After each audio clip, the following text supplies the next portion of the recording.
మా latest videos కోసం మా ఈ తెలుగు న్యూస్ ఛానల్ సబ్స్క్రైబ్ చేసి గంట సింబల్ యాక్టివేట్ చేసుకోండి. రేపు ఆదివారం మంచి రోజు.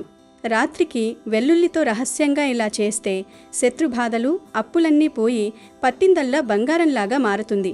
ప్రతి మనిషి జీవితంలో ఎన్నో రకాల కష్టసుఖాలు సమస్యలు రావడం సహజం. కానీ కొన్నిసార్లు మనకు తెలియకుండానే మనం పెద్ద పెద్ద సమస్యల ఊబిలో కూరుకుపోతూ ఉంటాము.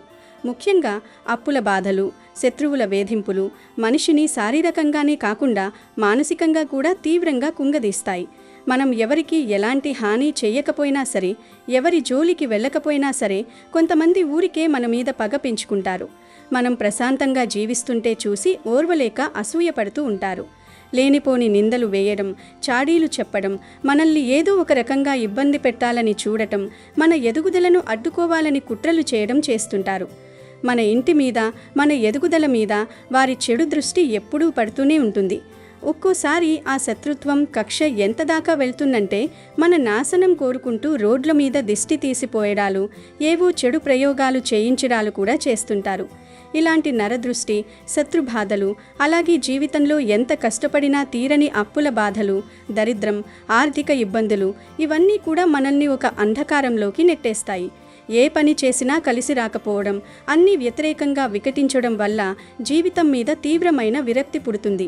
ఇలాంటి అన్ని రకాల కష్టాల నుంచి, ఎంతటి భయంకరమైన మొండి సమస్యల నుంచి అయినా సరే మిమ్మల్ని పూర్తిగా బయటపడేసి మీకంతా మంచి జరిగేలా చేసే ఒక అద్భుతమైన రహస్య తాంత్రిక పరిహారం గురించి ఇప్పుడు వివరంగా తెలుసుకుందాం. ఈ పరిహారాన్ని మీరు మనకు వంటగదిలో నిత్యం దొరికే, ఎంతో సులభంగా లభించే వెల్లుల్లితో చేసుకోవాల్సి ఉంటుంది. సాధారణంగా వెల్లుల్లి అనగానే మనకు గుర్తొచ్చేది కూరల్లో రుచినిచ్చే ఒక అద్భుతమైన దినుసు మాత్రమే. కానీ దానికి ఆధ్యాత్మికంగా, తాంత్రిక పరంగా ఎంతో విశేషమైన అద్భుతమైన శక్తి దాగి ఉందని చాలామందికి తెలియదు. మన పురాతన శాస్త్రాల ప్రకారం వెల్లుల్లిని సాక్షాత్తు ఆ దుర్గాదేవి స్వరూపంగా భావిస్తారు. వెల్లుల్లి ఎంత ఘాటుగా ఉంటుందో, శత్రువుల ఎత్తుగడలను తిప్పికొట్టడంలోనూ, దరిద్రాన్ని తరిమికొట్టడంలోనూ అది అంతే ఘాటుగా, అత్యంత శక్తివంతంగా పనిచేస్తుందని శాస్త్రాలు చెబుతున్నాయి. శత్రువులను సైతం మిత్రులుగా మార్చగలిగే అద్భుతమైన ఆకర్షణ పవర్ ఈ వెల్లుల్లికి ఉంది.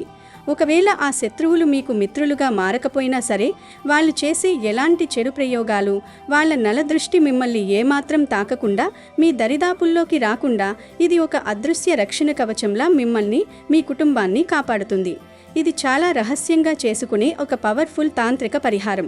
మీరు ఈ పరిహారం చేస్తున్నట్లుగా లేదా చేసిన తర్వాత, మేము ఇంట్లో ఇలా వెల్లుల్లితో పరిహారం చేశాము, మాకు సమస్యలు పోయాయి అని పొరపాటున కూడా బయటి వ్యక్తులకు ఎవరికీ చెప్పకూడదు. అలా బయటకు చెబితే దానికి ఉండే ఆ దైవిక శక్తి, పవర్ అంతా తగ్గిపోయి మీరు చేసిన పరిహారం వృధా అయిపోతుంది, పని చెయ్యదు. కాబట్టి ఎవరికీ తెలియకుండా చాలా నమ్మకంతో గోప్యంగా ఆదివారం పూట ఈ పని మీరు చేసుకోవాలి. ఆదివారం అనేది చాలా మంచి రోజు. పైగా ఇలాంటి తాంత్రిక పరిహారాలను ఆదివారం రాత్రిపూట చేస్తే ఎంతో అద్భుతంగా, తొందరగా కలిసి వస్తుంది. గనుక ఆదివారం పూట మాత్రమే ఈ పరిహారం చేయండి. ఆదివారం ఎలాగూ అందరికీ సెలవే గనుక టైం కుదుర్చుకొని చెయ్యండి. మరి వెల్లుల్లి రెబ్బతో ఆదివారం రోజు ఏం చెయ్యాలో తెలుసుకునే ముందు ఒక పవిత్ర కథను విందాం. ఫ్రెండ్స్, అంతకంటే ముందు ఈ వీడియో మీకు ఎంతో ఉపయోగపడుతుంది గనుక తప్పనిసరిగా ఈ వీడియోకి ఒక లైక్ కొట్టి జై శ్రీకృష్ణ అని కామెంట్ పెట్టండి. సప్త శనివారాల వ్రత కథ. ఈ కథను కేవలం ఒక కథలాగా వినకండి. ఇది ఒక వరం లాంటిది. ఎవరైతే ఈ కథను ఎంతో భక్తి శ్రద్ధలతో వింటారో, చదువుతారో, లేదా ఇతరులకు ఆసక్తిగా చెబుతారో, వినిపిస్తారో వారికి జన్మ జన్మల పాపాలు పూర్తిగా తొలగిపోతాయి. కోటి జన్మల పుణ్యం ఒక్కసారిగా లభిస్తుంది. సూత మహర్షి సౌనకాది మహామునులకి ఈ సప్త శనివార వ్రత కథను చెప్తున్నాడు. చాలా కాలం క్రితం మాటిది. అప్పుడప్పుడే కలియుగం మొదలవుతున్న సమయం. భూమి మీద పాపాలు పెరిగిపోతున్నాయి, ధర్మం నశించిపోతోంది. ఈ పరిస్థితిని చూసి నైమిసారణ్యంలో ఉన్న గొప్ప గొప్ప మహర్షులందరూ ఒకచోట సమావేశమయ్యారు. వాళ్ళందరి మనసులో ఒకటే బెంగ. అయ్యో, ఈ కలియుగంలో మనుషులు పాపాలు చేస్తూ ఎంతగానో కష్టాలు పడతారే, ఈ కలిదోషాన్ని ఎలా నివారించాలి, ప్రజలను ఎలా కాపాడాలి అని రాత్రింబవళ్ళు ఆలోచించారు. చివరికి వాళ్ళందరూ కలిసి ఒక నిర్ణయానికి వచ్చారు. అదేమిటంటే లోక కళ్యాణం కోసం ఒక పెద్ద సత్రయాగం చెయ్యాలని. అంతా బాగానే ఉంది. కానీ అక్కడే ఒక పెద్ద సందేహం వచ్చి పడింది. ఇంత పెద్ద యజ్ఞం చేస్తే దానివల్ల వచ్చే అనంతమైన యజ్ఞ ఫలాన్ని ఎవరికి అర్పించాలి? బ్రహ్మకా, విష్ణువుకా, లేక పరమశివుడికా? త్రిమూర్తులలో ఎవరు ఈ గొప్ప ఫలాన్ని స్వీకరించడానికి సరైన అర్హులు అని వాళ్ళలో వాళ్ళకి చర్చ మొదలైంది. అప్పుడు అక్కడ ఉన్న మహాతపస్వి, గొప్ప తేజస్సు గల భృగు మహర్షి లేచి నిలబడ్డాడు. మునులారా, మీరు చింతించకండి. నేనే స్వయంగా వెళ్ళి ఆ త్రిమూర్తులను పరీక్షిస్తాను. వాళ్లలో ఎవరికి ఎక్కువ సత్వగుణం ఉందో, ఎవరు శాంతమూర్తులో, ఎవరు మన ఈ యజ్ఞఫలాన్ని స్వీకరించడానికి అసలైన అర్హులో నేనే తేల్చి మీ ముందుకు వస్తాను అని చెప్పి తన ప్రయాణాన్ని మొదలుపెట్టాడు. మొట్టమొదటిగా భృగు మహర్షి సత్యలోకానికి వెళ్ళాడు. అక్కడ సృష్టికర్త అయిన బ్రహ్మదేవుడు తన భార్య చదువుల తల్లి సరస్వతీదేవి వాయిస్తున్న వీణానాదంలో మునిగిపోయి ఉన్నాడు. ఆ సంగీతంలో ఉన్న ఆనందంలో పడి భృగు మహర్షి వచ్చిన విషయాన్ని కనీసం బ్రహ్మదేవుడు గమనించలేదు, పలకరించలేదు. దీనితో భృగు మహర్షికి ఎక్కడి లేని కోపం వచ్చేసింది. అహం దెబ్బతింది. ఏంటి, నేనింతటి మహర్షిని వస్తే నన్ను చూసి కూడా పలకరించకుండా ఈ సృష్టికర్తను నేనే అనే గర్వంతో ఉన్నావా? నన్ను కనీసం గుర్తించలేనంత అహంకారమా నీకు? అయితే విను నా శాపం. ఇక మీదట ఈ భూలోకంలో నీకు ఎక్కడా కూడా గుడులుండవు, ఎవ్వరూ నీకు పూజలు చెయ్యరు అని అత్యంత కఠినంగా శపించి అక్కడి నుంచి కోపంగా బయలుదేరాడు. ఆ తరువాత అక్కడి నుండి నేరుగా కైలాసానికి వెళ్ళాడు. అక్కడ చూస్తే లయకారుడైన పరమశివుడు తన దేవేరి పార్వతీదేవితో కలిసి ఎంతో ఆనందంగా నాట్యం చేస్తూ ఉన్నారు. వాళ్ళిద్దరూ కూడా తమ లోకంలో తాము ఉండి భృగు మహర్షి రాకను గమనించలేదు. ఇక్కడ కూడా తనకు అవమానం జరిగింది అని భావించిన భృగు మహర్షి కోపంతో రగిలిపోయాడు. ఓ కైలాసవాస, నాకీ ఎదురుచూపులు చూపిస్తావా? నీకు భూలోకంలో ఎవ్వరూ నీ నిజ రూపంతో పూజలు చెయ్యరు, కేవలం లింగ రూపంలో మాత్రమే నీకు పూజలు జరుగుతాయి అని మరోసారి కోపంతో శపించాడు. ఇక లాభం లేదనుకుని అప్పటికే పత్తరాని కోపంతో ఉన్న భృగు మహర్షి నేరుగా వైకుంఠానికి చేరుకున్నాడు. వైకుంఠంలో రక్షకుడైన శ్రీ మహావిష్ణువు ఆదిశేషుని పాన్పు మీద ఎంతో ప్రశాంతంగా పడుకుని ఉన్నాడు. సాక్షాత్తు సిరి సంపదల తల్లి అయిన లక్ష్మీదేవి ఆయన పాదాల దగ్గర కూర్చుని సేవ చేస్తూ ఆయనతో ఆప్యాయంగా మాట్లాడుతోంది. విష్ణుమూర్తి కూడా మహర్షి రాకను గమనించకుండా తన భార్యతో ఏకాంతంలో ఉన్నాడు. వరుసగా 2 చోట్ల అవమానం జరిగి ఇక్కడ కూడా అదే జరిగేసరికి భృగు మహర్షి తన సహనాన్ని పూర్తిగా కోల్పోయాడు. కోపంతో ఊగిపోతూ నేరుగా వెళ్ళి పడుకుని ఉన్న విష్ణుమూర్తి గుండెల మీద, వక్షస్థలం పైన తన కాలితో గట్టిగా ఒక్క తన్ను తన్నాడు. ఆ తన్నిన దెబ్బకి 14 లోకాలు ఒక్కసారిగా కంపించిపోయాయి. కానీ అక్కడే ఒక అద్భుతం జరిగింది. ఎవరైనా తనను కాలితో తంతే ఎంత కోపం రావాలి? అందులోనూ ఆయన లోకాలనే ఏలే దేవుడు. కానీ శ్రీ మహావిష్ణువు రవ్వంత కూడా కోపగించుకోలేదు. పరమశాంతంగా నవ్వుతూ లేచి భృగు మహర్షికి నమస్కరించాడు. ఓ మునీంద్ర, మీరు రావడంతో నా వైకుంఠం ఎంతో పవిత్రమైంది. దయచేసి నన్ను క్షమించండి. మీరు వచ్చిన విషయాన్ని నేను గమనించలేదు. నా కఠినమైన ఛాతీ తగిలి మీ సున్నితమైన పాదానికి ఎంత నొప్పి కలిగిందో కదా అంటూ ఆ మహర్షి పాదాలను స్వయంగా తన చేతులతో ఒత్తి గర్వాన్ని చిదిమేశాడు. ఆ దృశ్యం చూసి భృగు మహర్షి ఆశ్చర్యపోయాడు. ఆయన కళ్ళల్లో నీళ్లు తిరిగాయి. ఆ స్వామి భక్తితో కరిగిపోయి, ఓ దేవదేవా, మీ వంటి సత్వగుణ సంపన్నులు, ఇంతటి శాంతమూర్తులు ఈ 14 లోకాల్లోనూ ఎవ్వరూ లేరు. తప్పు చేసినా మన్నించే గొప్ప మనసు మీది. నిజంగా ఆ యజ్ఞ ఫలాన్ని స్వీకరించడానికి మీరే పూర్తి అర్హులు. దయచేసి మీరు భూలోకంలో అవతరించి అక్కడ నశిస్తున్న ధర్మాన్ని రక్షించండి స్వామి అని వేడుకున్నాడు. కానీ అక్కడే ఒక చిక్కొచ్చి పడింది. ఈ మొత్తం తతంగం చూస్తున్న లక్ష్మీదేవికి విపరీతమైన కోపం, బాధ వచ్చాయి. నా భర్త శ్రీహరి వక్షస్థలం నా నివాసం, నా ఇల్లు లాంటిది. దాన్ని ఒక సామాన్య ముని కాలితో తంతే నా భర్త ఆయనను దండించాల్సింది పోయి ఆయనకు ఎంతో మర్యాద చేసి కాళ్ళట్టుతాడా? నా నివాసానికి జరిగిన అవమానాన్ని పట్టించుకోడా అని ఆమెకు చాలా కోపం వచ్చింది. అలకతో ఎవ్వరితో ఏమీ చెప్పకుండా భూలోకానికి వెళ్ళిపోయింది. సిరిలేని ఇల్లు ఎలా కలవిహీనంగా ఉంటుందో లక్ష్మీదేవి లేని వైకుంఠం కూడా అలా కళ తప్పిపోయింది. తన భార్యను వెదుక్కుంటూ విష్ణుమూర్తి స్వయంగా భూలోకానికి బయలుదేరాడు. ఆయన భూలోకానికి వచ్చిన సమయంలోనే ఆయనను వేడుకుంటూ భూదేవి వచ్చింది. ఓ దేవా, ఈ కలియుగంలో జనాలు చేస్తున్న పాపాలు భరించనంతగా పెరిగిపోయాయి. ఈ పాపుల భారాన్ని నేను మోయలేకపోతున్నాను. దయచేసి నన్ను ఈ బాధ నుంచి కాపాడండి అని వేడుకుంది. అప్పుడు శ్రీ మహావిష్ణువు భూదేవికి అభయమిచ్చి శ్రీనివాసుడు అనే పేరుతో భూలోకంలో శేషాద్రి కొండల్లో ఉన్న ఒక చీమల పుట్టలో తన నివాసాన్ని ఏర్పరచుకున్నాడు. సరిగ్గా అదే కాలంలో ఆ ప్రాంతాన్ని పాలిస్తున్న ఆకాశరాజు అనే మహారాజుకు ఒక బాధ ఉండేది. ఆయనకు సంతానం లేదు. పిల్లల కోసం పుత్రకామేష్టి యాగం చేయాలని నిర్ణయించుకున్నాడు. ఆ యాగం చేయడానికి స్థలాన్ని సిద్ధం చేస్తూ భూమిని దున్నుతుండగా నాగలికి ఒక బంగారు పెట్టె తగిలి బయటపడింది. ఆ రాజు ఎంతో ఆశ్చర్యంగా ఆ పెట్టెను తెరిచి చూశాడు. అందులో సాక్షాత్తు సిరి సంపదల తల్లి అయిన లక్ష్మీదేవి కల ఉట్టిపడుతున్న ఒక అందమైన దివ్యమైన ఆడబిడ్డ కనిపించింది. ఆకాశరాజు ఆనందానికి అవధులు లేవు. ఆ బిడ్డకు పద్మావతి అని పేరు పెట్టి ఎంతో అల్లారు ముద్దుగా పెంచుకున్నాడు. పద్మావతి పెరిగి పెద్దై యుక్త వయస్సుకు వచ్చింది. ఒకరోజు ఆమె శ్రీనివాసుడిని చూసి ఆయనను ఇష్టపడింది. ఆకాశరాజు కూడా శ్రీనివాసుడి తేజస్సుని చూసి ఈయన సామాన్యుడు కాదు, సాక్షాత్తు ఆ శ్రీ మహావిష్ణువే అని అర్థం చేసుకున్నాడు. ఎంతో సంతోషంగా పద్మావతీదేవిని ఇచ్చి అంగరంగ వైభవంగా పెళ్లి చేశాడు. పెళ్లి తరువాత శ్రీనివాసుడు వెంకటేశ్వరుడు అనే నామంతో ఈ కలియుగం అంతమయ్యేంత వరకు ఆ తిరుమల కొండల మీదే నివసించాలని నిర్ణయించుకున్నాడు. ఆయనకు భక్తుడైన తొండమాన్ చక్రవర్తి అనే మహారాజు ఆ స్వామికి కొండ మీద ఒక అద్భుతమైన ఆలయాన్ని నిర్మించాడు. అప్పటి నుండి నేటి వరకు ఆ శ్రీ వెంకటేశ్వరుడు తనను నమ్ముకున్న భక్తులకు అడిగినవన్నీ ఇచ్చే కల్పవృక్షంలా ఆ 7 కొండల మీద కొలువై ఉన్నాడు. ఈ కథ విన్న తర్వాత శౌనకాది మహనులు సూత మహర్షిని ఒక కోరిక కోరారు. ఓ మహర్షి, ఆ శ్రీనివాసుడి దయను అనుగ్రహంను పొందిన భక్తుల కథలేమైనా ఉంటే దయచేసి మాకు వివరంగా చెప్పండి అని అడిగారు. దానికి సూత మహర్షి ఎంతో సంతోషంగా ఇలా చెప్పడం ప్రారంభించాడు. తిరుపతికి దగ్గరలో ఉన్న ఒక చిన్న పల్లెటూరులో భీముడు అనే ఒక కుమ్మరివాడు ఉండేవాడు. అతను చాలా పేదవాడు. పూట గడవడమే కష్టంగా ఉండేది. కానీ భక్తి విషయంలో మాత్రం అతను ఎవరికీ తీసిపోని అపారమైన ధనవంతుడు. ఉదయం నిద్రలేచిన నుంచి రాత్రి పడుకునే వరకు కుండలు చేస్తూనే ఉండేవాడు. చేతులు మట్టితో పనిచేస్తున్నా అతని పెదాలు మాత్రం ఎప్పుడూ వెంకటేశ, శ్రీనివాస అని స్వామి నామాన్ని జపిస్తూనే ఉండేవి. అతనికి స్వామి గుడికి వెళ్ళి దర్శనం చేసుకునేంత తీరిక, పూజ చేయడానికి కనీసం పువ్వులు కొనుక్కునే స్తోమత, డబ్బులు లేవు.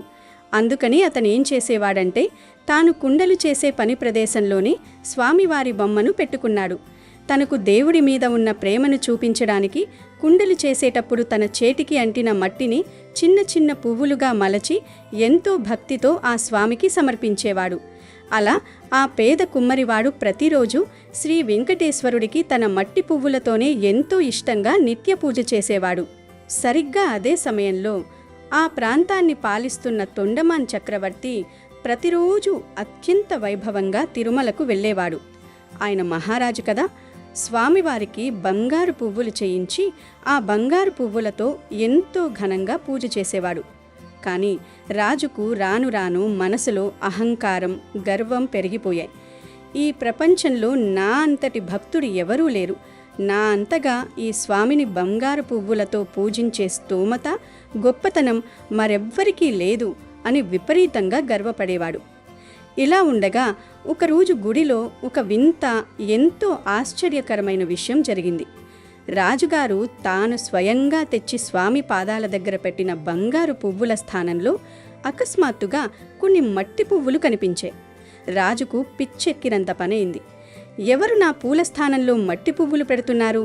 ఎవరైనా దొంగలు గుడిలోకి వచ్చి నా బంగారు పువ్వులు దొంగిలిస్తున్నారా, లేక అర్చకులేవైనా చేస్తున్నారా అని అనుమానం వచ్చి గుడి చుట్టూ కాపలాగా ఎంతోమంది భటులను ఉంచాడు. కానీ ఎన్ని రకాలుగా గట్టి కాపలా పెట్టినా ప్రతిరోజు ఉదయం చూసేసరికి ఆ పూలన్నీ మారిపోయి మట్టి పువ్వులే కనిపిస్తున్నాయి. తన బంగారు పూలు ఏమవుతున్నాయో, ఆ మట్టి ముద్దలు నూపరికి ఎలా వస్తున్నాయో ఆయనకు అస్సలు అర్థం కాలేదు. ఆయన మనసంతా కలవరపడిపోయింది. ఈ ఆలోచనలతో పిచ్చెక్కిపోతున్న రాజుగారికి ఒకరోజు రాత్రి స్వామివారు కలలో కనిపించారు. ఓ రాజా, నువ్వు కంగారు పడకు. ఇక్కడికి దగ్గరలో ఉన్న పల్లెటూరిలో భీముడు అనే ఒక కుమ్మరివాడున్నాడు. అతనికి నా మీద ఉన్న భక్తి ఎంతో స్వచ్ఛమైనది. అతను ప్రతిరోజు ఉదయం కుండలు చేస్తూ ఆ మట్టితోనే పువ్వులు చేసి నాకెంతో ప్రేమగా సమర్పిస్తాడు. అతని నిష్కల్మషమైన భక్తి ముందు నీ అహంకారంతో కూడిన ఈ బంగారు పువ్వులు నిలవలేకపోతున్నాయి. అందుకే అవి అదృశ్యమవుతున్నాయి. నిజం చెప్పాలంటే భక్తిలో వాడు నిన్ను మించినవాడు అని స్వామివారు వివరించారు. స్వామి మాటలతో రాజుగారికి అసలు నిజం అర్థమైంది. వెంటనే స్వామికి మనసులోనే నమస్కరించుకుని మరుసటి రోజు ఉదయాన్నే ఆ కుమ్మరివాడు ఉన్న పల్లెటూరికి వెళ్ళాడు. అక్కడ దూరంగా నిలబడి చూశాడు. భీముడు తన పనిలో లీనమై కుమ్మరి చక్రం తిప్పుతూ ఉన్నాడు. చేతికి అంటిన ఆ బురద మట్టిని చిన్న పువ్వులాగా చేసి కళ్ళ వెంట ఆనంద భాష్పాలు కారుతుండగా స్వామివారి బొమ్మ మీద పెడుతున్నాడు. అది చూసి తొండమాన్ చక్రవర్తి నేరుగా అతని దగ్గరికి వెళ్ళాడు. ఓయ్ కుమ్మరి, ఎందుకు నువ్వు ఈ మట్టి పువ్వులతో స్వామివారిని పూజిస్తున్నావు అని అడిగాడు. భీముడు రాజును చూసి భయపడుతూ ఎంతో వినయంగా ఇలా చెప్పాడు. అయ్యా మహారాజా, నన్ను క్షమించండి. నేను చదువుకోని ఒక మూర్ఖుణ్ణి. దేవుడికి పూజ ఎలా చెయ్యాలో ఆ విధానం, మంత్రాలు నాకు తెలియదు.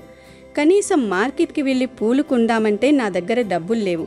కానీ ఆ 7 కొండల వాడిని ప్రాణంగా ప్రేమించే చిన్న హృదయం మాత్రం నా దగ్గర ఉంది. అందుకే నేను నా పని చేసుకుంటూ ఈ మట్టి పువ్వులనే బంగారు పువ్వులుగా భావించి నా భక్తిని ఆ స్వామికి సమర్పించుకుంటాను. తప్పుంటే మన్నించండి అన్నాడు.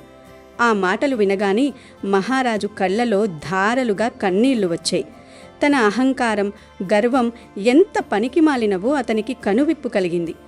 భగవంతుడికి కావాల్సింది స్వచ్ఛమైన మనసు మాత్రమే తప్ప డబ్బు, అహంకారం కాదని తెలుసుకున్నాడు. వెంటనే ఆ పేద కుమ్మరి భీముడికి 2 చేతులు జోడించి నమస్కారం చేసి తన రాజ్యానికి తిరిగి వెళ్ళిపోయాడు.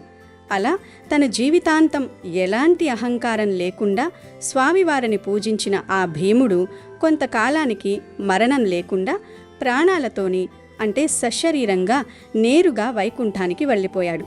ఇది జరిగిన తర్వాత స్వామివారు మళ్ళీ తొండమాన్ రాజుకు కలలో కనిపించి, రాజా, ఆ కుమ్మరివాడి భక్తికి నాకు మట్టి అంటే ఎంతో ఇష్టం పెరిగింది. ఇకపైన ఉదయం పూట నాకు పెట్టే నైవేద్యం అంటే ప్రసాదాన్ని కొత్త మట్టి పాత్రలోనే చేసి నివేదించాలి అని ఆజ్ఞాపించాడు. ఆయన చెప్పినట్టుగానే ఆనాటి నుండి నేటి వరకు తిరుమలలో స్వామికి సమర్పించే ప్రసాదాన్ని కొత్త మట్టి కుండలోనే తయారు చేసి నివేదన చేస్తారు. ఈ అద్భుతమైన కథను విన్న తర్వాత శౌనకాది మునులు ఎంతో సంతోషించి స్వామివారి మహిమను తెలియజేసే మరో కథను చెప్పమని సూత మహర్షిని అడిగారు.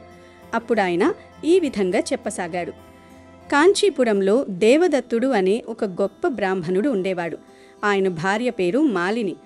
దేవదత్తుడు వేదాలన్నీ చదువుకున్న గొప్ప పండితుడు, ధర్మాన్ని తప్పకుండా పాటించేవాడు మరియు వెంకటేశ్వర స్వామి మీద అపారమైన భక్తి కలవాడు.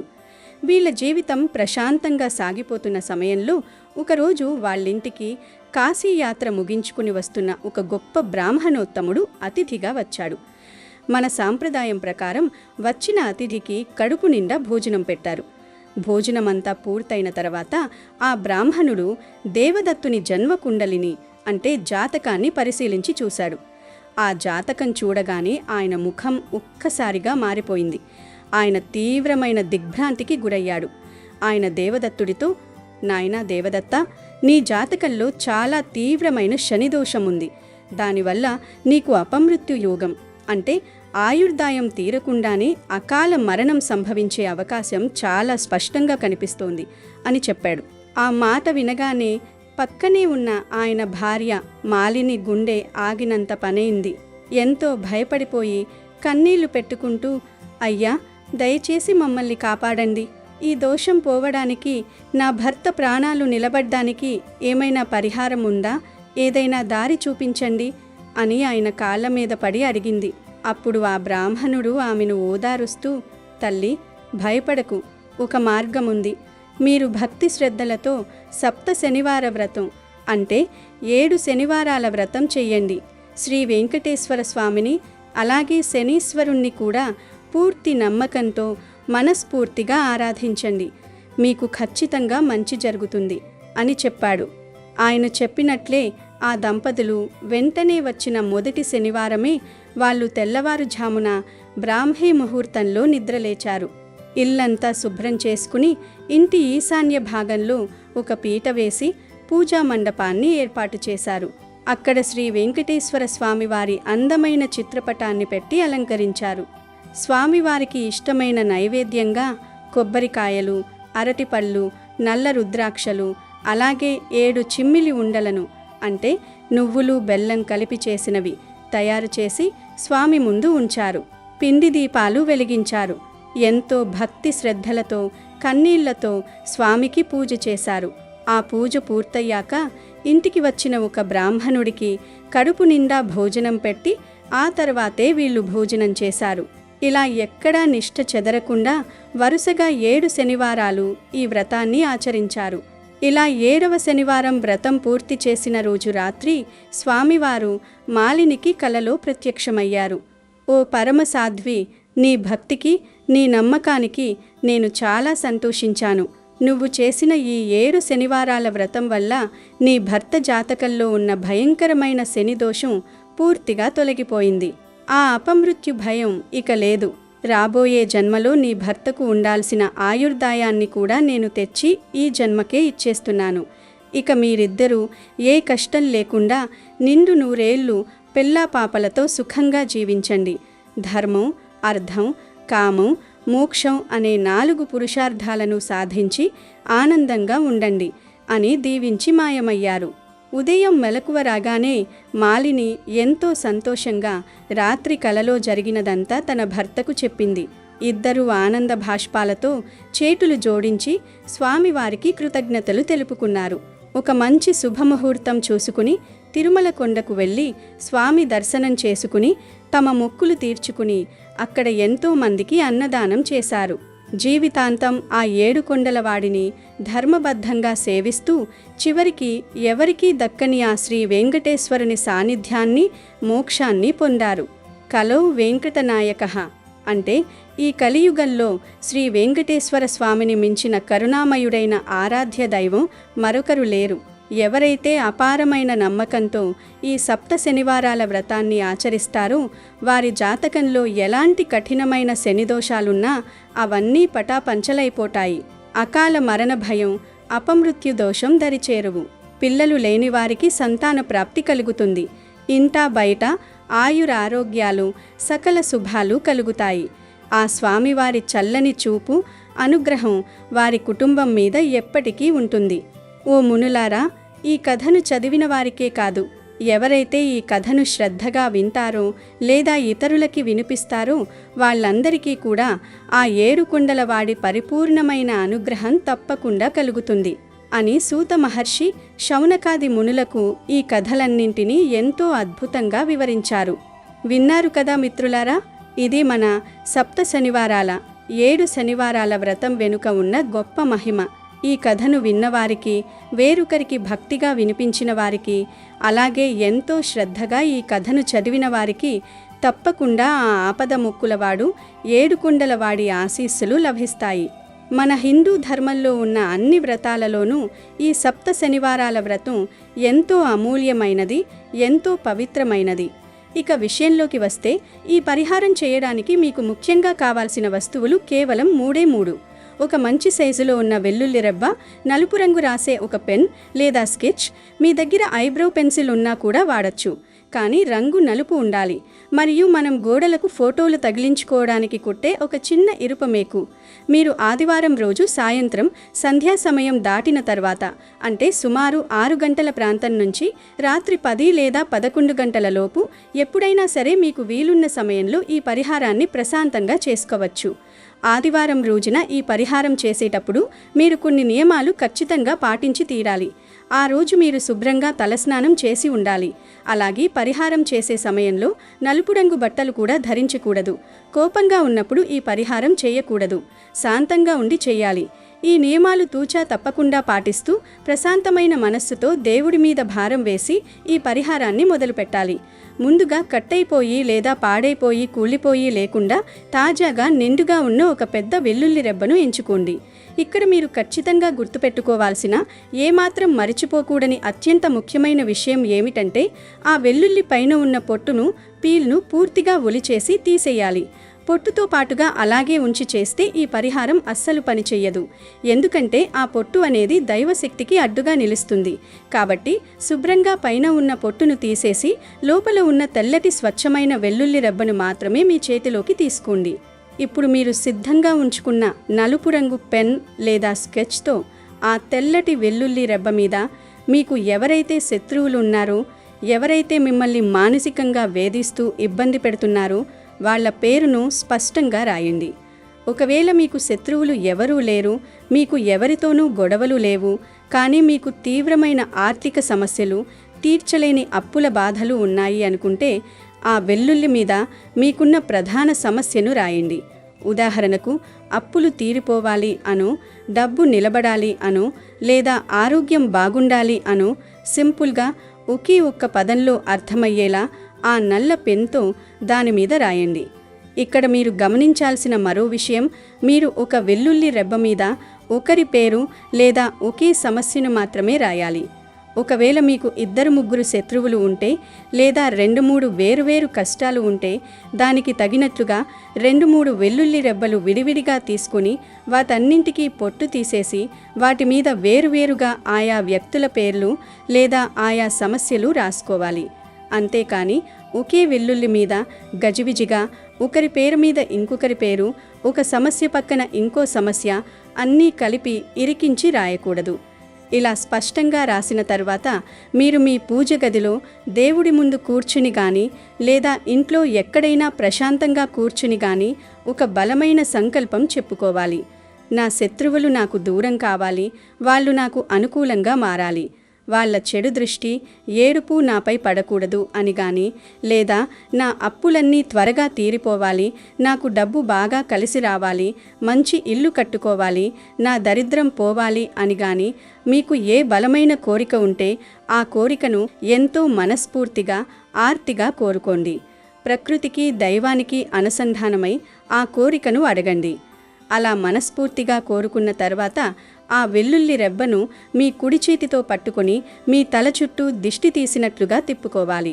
ముందుగా కుడివైపుకు సవ్య దిశలో 3 సార్లు, ఆ తర్వాత ఎడమవైపుకు అపసవ్య దిశలో 3 సార్లు మీ తల చుట్టూ నిదానంగా తిప్పుకోండి. ఒకవేళ 2-3 రెబ్బలు ఉంటే వాటన్నింటినీ కలిపి ఒకేసారి చేతిలో పట్టుకొని ఇలాగే దిష్టి తీసుకోండి. ఇప్పుడు మీరు సిద్ధంగా ఉంచుకున్న ఆ చిన్న ఇనుప మేకును లేదా ఎన్ని వెల్లుల్లి రెబ్బలు ఉంటే అన్ని మేకులను చేతిలోకి తీసుకోండి. ఇనుముకు ఉన్న గొప్ప లక్షణం ఏమిటంటే అది చుట్టుపక్కల ఉన్న చెడును, నెగిటివ్ ఎనర్జీని, దరిద్రాన్ని తనలోకి లాగేసుకుంటుంది. ఆ ఇనుప మేకును మీరు వెల్లుల్లి మీద ఎక్కడైతే పేరు లేదా సమస్య రాశారో సరిగ్గా ఆ అక్షరాల మధ్యలో గట్టిగా గుచ్చేయాలి. వెల్లుల్లి రెబ్బకు ఆ మేకును అటువైపు నుంచి ఇటువైపుకు వెళ్లేలా గుచ్చేసిన తరువాత ఇక దాన్ని తీసుకొని మీ ఇంటి బయటకు వెళ్ళండి. మీ ఇంటి ఆవరణలో ఉన్న చెట్ల దగ్గర కానీ, ఏవైనా పూల మొక్కల కుండీల దగ్గర మట్టిలో కానీ, లేదా ఇంటి బయట ఎక్కడైనా కాస్త ఖాళీ ప్రదేశంలో కొంచెం మట్టిని తవ్వి ఒక చిన్న గొయ్యి లేదా గుంటలాగా చేయండి.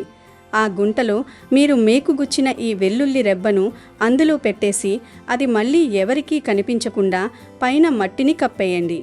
ఇలా చేయడం వల్ల మీకున్న సమస్యలు, మీ శత్రువుల పగ, మీ అప్పుల బాధలు, మీకున్న దరిద్రం అన్నీ కూడా ఆ వెల్లుల్లితో పాటే ఆ మట్టిలో కలిసిపోయి శాశ్వతంగా నశించిపోతాయి అన్నమాట. ఇలా మట్టిలో పాతేసిన తర్వాత దాన్ని అక్కడే వదిలేసి తిరిగి వెనక్కి చూడకుండా ప్రశాంతంగా మీ ఇంట్లోకి వచ్చేయండి. ఇంట్లోకి రాగానే శుభ్రంగా కాళ్ళు చేతులు కడుక్కొని ఇంట్లో కూర్చోండి.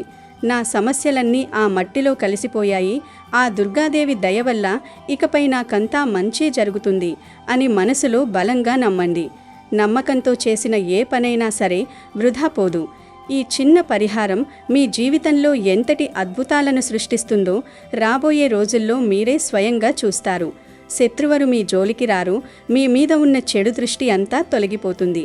ఆర్థిక సమస్యలన్నీ మెల్లమెల్లగా తీరిపోయి మీరు పట్టిందల్లా బంగారమే అన్నట్లుగా ప్రతి పనిలోనూ మీకంతా కలిసి వస్తుంది. మిమ్మల్ని కుబేరులుగా మార్చేటటువంటి శక్తి ఈ పరిహారానికి ఖచ్చితంగా ఉంది. ఈ ఆదివారం రోజున ఎట్టి పరిస్థితుల్లోనూ వదిలిపెట్టకుండా ఎంతో నమ్మకంతో ఈ రహస్య పరిహారాన్ని చేసుకుని మీ కష్టాలన్నీ మాయం చేసుకుని సంతోషంగా జీవించండి. అమెజాన్లో బెస్ట్ డిస్కౌంట్స్ కోసం వీడియో డిస్క్రిప్షన్లో లింకు ఉంది చూడండి. అలాగే మా టెలిగ్రామ్ ఛానల్ సబ్స్క్రైబ్ చేసుకోండి.